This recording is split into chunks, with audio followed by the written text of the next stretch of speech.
Welcome everyone to another exciting episode of CRE Exchange. I'm Cole Perry, your host and Senior Market Analyst at Altus Group, a leading provider of asset and fund level intelligence. I'm joined by Omar Eltorai, our U.S. Director of Research, and together we'll share the latest news and trends in the U.S. commercial real estate market. Omar, it's great to be with you. Glad to be here. I know you were paying attention to the Beige book this past week. For new listeners, do you want to remind folks what that is and maybe tell us a little bit about what else you've been paying attention to for CRE indicators? Sure, certainly. So the Fed's Beige book, it's a report on current economic conditions across the United States, comes out 8 times a year. And while it is mostly commentary driven, it does provide good color across major segments of the economy. And it brings to light various issues that business leaders and different regions are feeling and dealing with. The most recent issue of the Beige book came out on the 18th of October, and there were a number of notable themes that I wanted to share that are relevant specifically to commercial real estate. One of those themes is that overall commercial real estate activity remains subdued. Other the commentary here from the different districts noted that financing conditions were really limiting and continued to limit investment activity as well as new construction.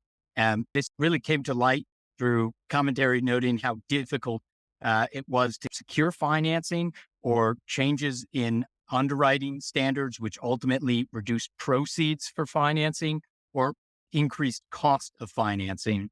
But also in the Beige book, some of the commentary across the different regions called out deteriorating performance of fundamentals, notably across the office sector. This has been a sector that has gotten a lot of attention, not only in terms of activity, but also in terms of rents and I would say troubled valuations or increased uncertainty around valuations. But in the most recent Beige book, I would say that multifamily started getting a little bit more of a call out in terms of deteriorating fundamentals. And a few of the districts noted a slowing construction pipeline and how that's impacting fundamentals. And this was noted across the Richmond, Minneapolis, and Atlanta districts.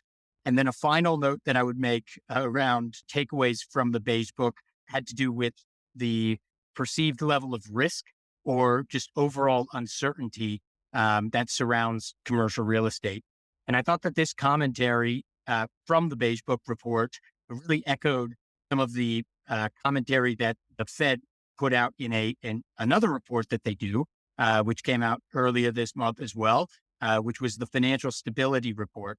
I think that it really goes to underscore the tension at the market as well as regulators are paying towards commercial real estate because it is such a big component of the economy as a whole. So while we are recording this on the 30th of October, all eyes are really on the Fed and their next policy rate decision coming in the next few days.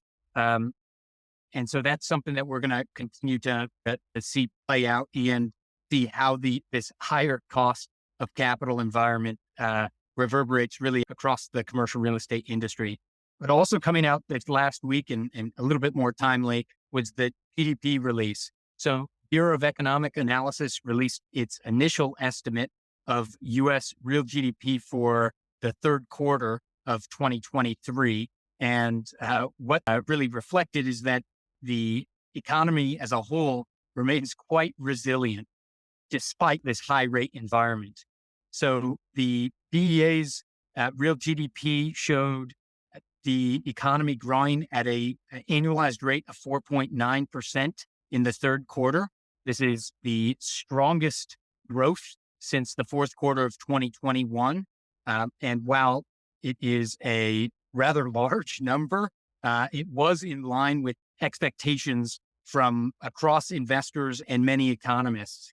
And this was driven really predominantly by the consumer spending, which contributed 2.7% to that 4.9 real print. And consumer spending as a whole was up 4% on an annualized basis in the third quarter. And this was driven by spending on services. And while that is a very strong print and it does show this resilient growth of the economy, I think an important point is to make is recognizing the fact that a lot of this consumer spending is coming at the cost of savings.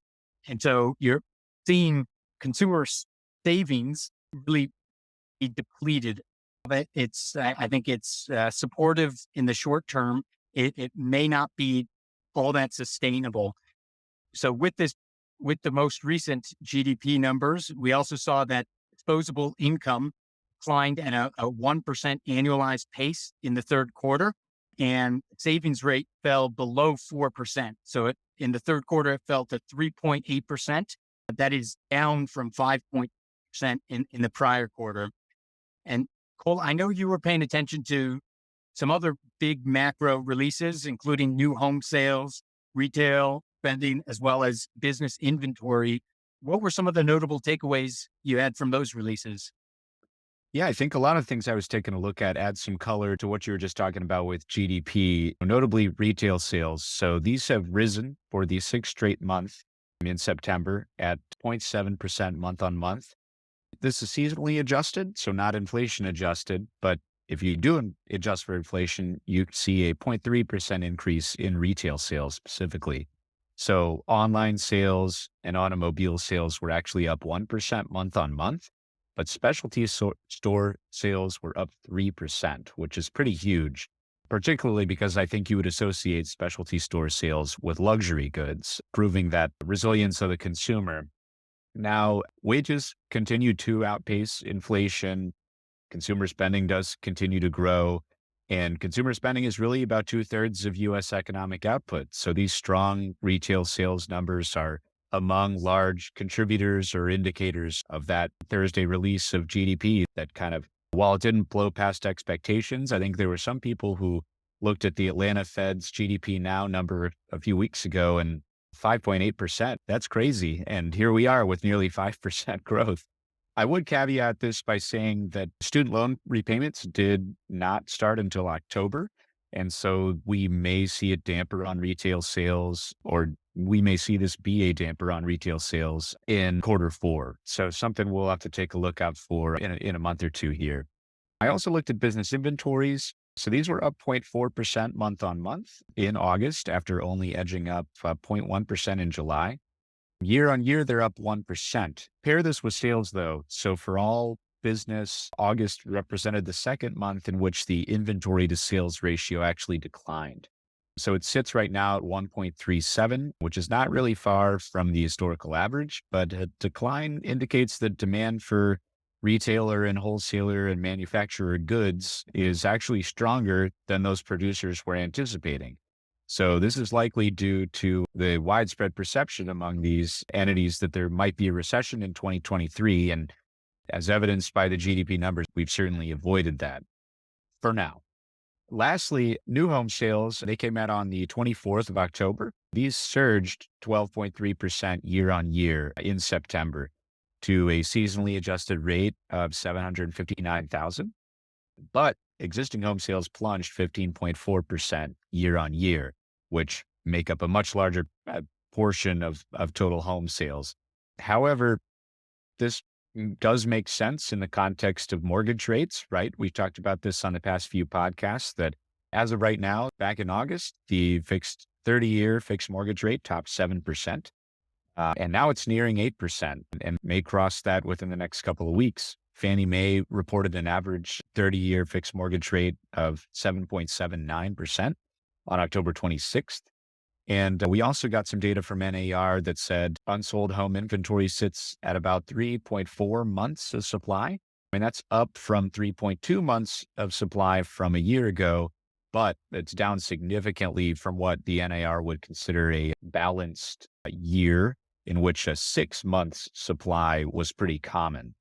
Bottom line here, homeowners are staying put at their low mortgage rates.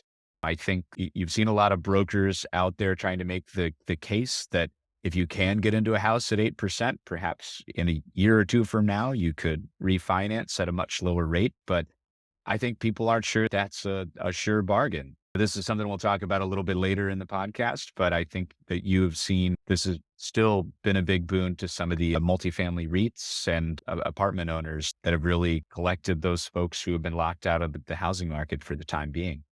Now, turning to those earnings calls, I know you were looking at a few this week. Do you want to tell us maybe a little bit about what's going on in the banking sector, maybe with those commercial mortgage originations? Curious what you saw in those and what we might learn. Yeah, certainly. So we're knee deep in the earnings season and going through the financial institutions, starting with banks. There have been a number of, I would say, notable themes that have been emerging. Whether you're looking at some of the largest banks or some of the more specialized banks, a number of their calls are starting to reflect shared or common themes across their different lines of business. I would start first with the larger banks, as well as those that have more capital markets activity, whether that's Goldman, Morgan Stanley, and Bank of America. With regards to capital markets activity, it's been a pretty rough year. Overall, the markets are still quite functional, but year-on-year comparisons have been pretty rough. And overall, whether it's IPO or M&A activity, a lot of that fee-based business has been down. And on the calls, when the management teams are providing any sort of guidance, they seem to be steering towards any sort of recovery of that business being pushed into 2024. Specifically on commercial real estate activity, I would say that the themes that are there are reserve build. They're generally negative, but I would say still very sound. So there's often commentary around reserve building, write-downs, and charge-offs. These are continuing through the third quarter as teams are really reviewing and reassessing their commercial real estate exposures. Now, I listened to Bank of America, M&T, along with Goldman, Morgan Stanley, and Bank OZK. And when they did have commentary on CRE, it was along the lines of reviewing, reassessing, and I would say reiterating their credit focus and the soundness of the collateral as well as their counterparts in these financings. And while they're doing these reviews and reassessments, they are considering different, I would say, assumptions, right? And the change in market conditions that has occurred over the last 18 months, but also reiterating that any new origination activity that they're doing, they are taking into consideration the changed environment. And I felt as though a lot of these calls are echoing some of those high level reports and the commentary that we do get from the Fed around tightening. But at the company specific level, the tightening is actually of the credit standards. And this is something that I think overall in the short term, it is something that is a bit painful for anybody operating and seeking financing. But at the same time, it is something that I think the company specific commentary is echoing that commercial real estate is still an area that lenders are interested in. One thing that I would note also coming out of these, especially on the bank calls, is that there hasn't been I don't think there's reason to believe any sort of large scale exit from the commercial real estate business. So even if loans are getting criticized and reserves are being built, many of the bank management teams still view this as an opportunity for long-term growth and an area where they are focused on the relationship aspect of the business.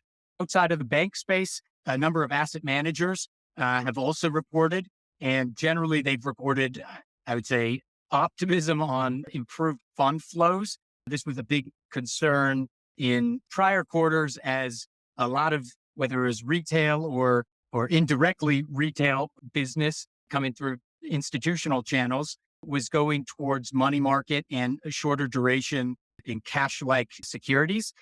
However, the management teams on the third quarter calls that have reported have noted that while there still is a lot of cash on the sidelines, it does seem as though it's getting ready to move or to be deployed towards more higher yield seeking vehicles. There's been some optimism spoken around the alts business as well as credit vehicles as serving as larger growth drivers going forward. And then specifically coming out of these calls, the commercial real estate commentary, I would say, is really surrounding the opportunistic nature of commercial real estate.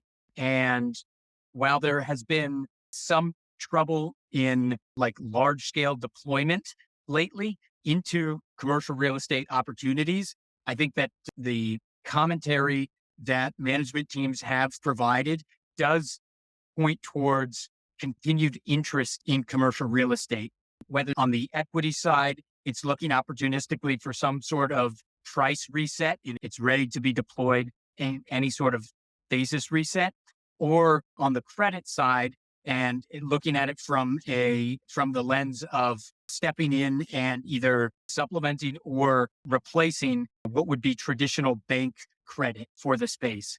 And I know that you've been listening to a lot of earnings calls as well. So turning attention to more CR specific and CRE related earnings, what have you been hearing? Yeah, you discussed that basis reset, and I think that a lot of the brokerages would probably be looking for that to happen soon. A brokerage is a transaction-based business, and so these earnings calls really reflected their struggles with this sluggish transaction activity. CBRE said that they were eyeing a recovery in the second half of 2024. They weren't super confident about that, but I think that a lot of these brokerages, CBRE, JLL, they were really in expansion mode in 2022 as transaction volume was abnormally high. And now with that contraction, they're in cost reduction mode. And so they're really ramping up those cost reductions after a really strong 2022. Something interesting that I noted from those brokerage calls too is that industrial leasing is starting to be a bit of a challenge. They spent a lot of 2020, 2021, and 2022 really ramping up their large scale industrial leasing for e-commerce providers, third-party logistics providers. And now they are having trouble fielding interest from a lot of those occupiers.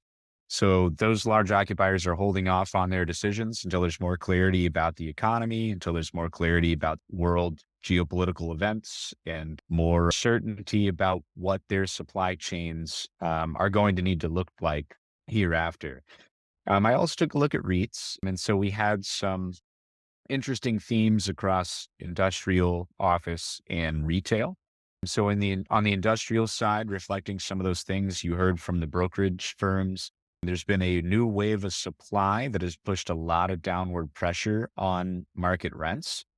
Now, completions are outpacing absorption. Notably, Prologis executives expect this to reverse in late 2024 as a lot of that space that's coming online may be filled up. Prologis itself has almost 98% occupancy, which is just remarkable. Rexford is another one that reported recently. They are an industrial REIT that focuses specifically on the Southern California market. So the sort of Los Angeles County and Orange County market, in addition to the Inland Empire. What they found is that they went on a big buying spree in 2022, and they were still interested in a bunch of deals in the Southern California market, but they're finding that with increased cost of capital, that a lot of these are not penciling out the way they wanted them to. And so there's been slowing rent growth in Southern California, but there's been a lot of new supply in the Inland Empire market. And pair that with some of the stuff we heard from the brokerage firms, if some of these big occupiers have shied away from taking up a lot of space or slowed their search for new space as they're waiting out clarity on the economy and geopolitical events, then I could see how this would be something that Rexford and Prologis might be worried about. So I found that pretty interesting. There was also some news in the office sector. SL Green, who is the largest office owner in New York City, is holding strong amidst a challenging office environment due to work from home and remote work policies. Despite all this, they have quite a few leases in the pipeline, and they did quite well this quarter relative to expectations. Empire State Realty Trust was also a beat. They're another big New York City office owner. They had a strong quarter three for Manhattan office leasing. Their Manhattan office portfolio is nearly 92% leased, which was up 250 basis points from a year ago. They were very proud to announce a new expansion signed at the Empire State Building. So LinkedIn, who is a subsidiary of Microsoft, signed a massive expansion there at the Empire State Building, despite actually shedding workforce elsewhere. I think they were happy to be a recipient of some of this consolidation of a lot of LinkedIn's workforce. And soon they will occupy nearly 500,000 square feet at that building. ESRT is also an interesting one because they have a large tourism business, and that's basically just the observatory that's on top of the Empire State Building. We talked a little bit about kind of consumer spending remaining elevated. Travel demand is still pretty high, and their tourism business has fully recovered to 2019 levels. They're right at 99% of revenue by the end of the third quarter. So another testament to New York City's resilience, in addition to the domestic travel and international travelers' resilience. It's like strange economic uncertainty. So an interesting nugget there in their earnings call. Also, we had some retail news. I was taking a look at Kimco's earnings. So this was a beat. They saw really strong releasing trends. So in-place contract rents versus market rents, their spread was 13%, which is pretty high. Now they had exposure this quarter to 16 of the Bed Bath & Beyond stores that closed after their liquidation, which drove their occupancy down in the third quarter by 45 basis points. But their same store or their same center NOI actually exceeded 2%, which was well over analyst expectations or estimates of 1%. And honestly, it seems like Kimco is very happy to take back a lot of those Bed Bath & Beyond the anchors, capture back those boxes, because with a in-place contract rent to market rent spread at 13%, you have the opportunity to really capture the upside from those vacancies. And so they also acquired RPT Realty this quarter, but that deal is not expected to close until mid-2024. So they didn't offer a ton of commentary about this. They will change their guidance likely in first quarter of 2024 once that's fully digested. But a lot of interesting things going on in the REIT sector, and I'm sure we'll have a few of them coming up here soon. Now, Omar, I know you've got a lot slated to look at in the next couple of weeks here. You want to tell us what macro releases you're looking out for? Yeah, sure. This is going to be a full week with the Fed announcement on the 1st. But leading up to that, we have some home price data coming out on the 31st of October, as well as some consumer confidence data and the ADP employment numbers, as well as the JOLTS survey. JOLTS data will be coming out on the 1st, same day as the Fed, along with some construction spending data. And then after the Fed's rate decision, we have jobless claims numbers coming out on the 2nd of November, as well as one of my favorite surveys, which is the Senior Loan Officer Opinion Survey coming out on the 6th of next week. And while we're in the midst of earnings, what earnings are on your radar? We got a lot of REIT earnings this and next week. By the time we record this podcast, Simon Property Group will have had their calls. So I look forward to sharing some insights from them a couple weeks. Obviously, the largest regional mall operator in the United States. So Urban Edge Properties is also having their earnings call this week, in addition to Brixmor Property Group and Kite. So some traditional grocery anchored REITs there that have performed extremely well throughout and since the pandemic. So I'll be looking forward to reading some of their commentary.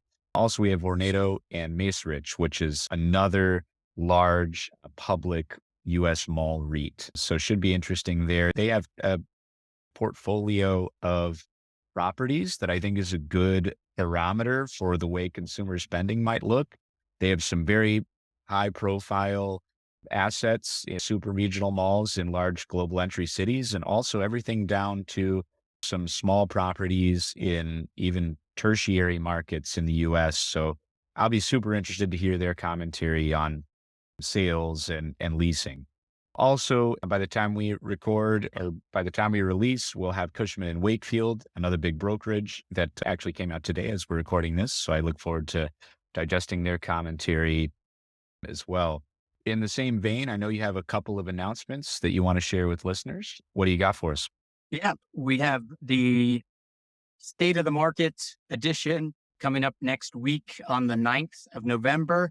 And for folks who weren't able to tune in to the live recording of the US State of the Market, I would encourage you to either go to our site or you can see it in the show notes. This was a recording that we did maybe 2 weeks ago now, as well as upcoming. We also have the Altus breakdown of the NCRE ODCE results, which is going to be on the 7th of November. So I would encourage you to tune in for that webinar as well. So we have a full slate of, I'd say, Altus and non-Altus calls and releases coming up. So enough for us to digest. Fantastic. I'm looking forward to those, as I'm sure you are. But I think that's all the time we have today. And I look forward to speaking with you in a few weeks on another episode of the CRE Exchange.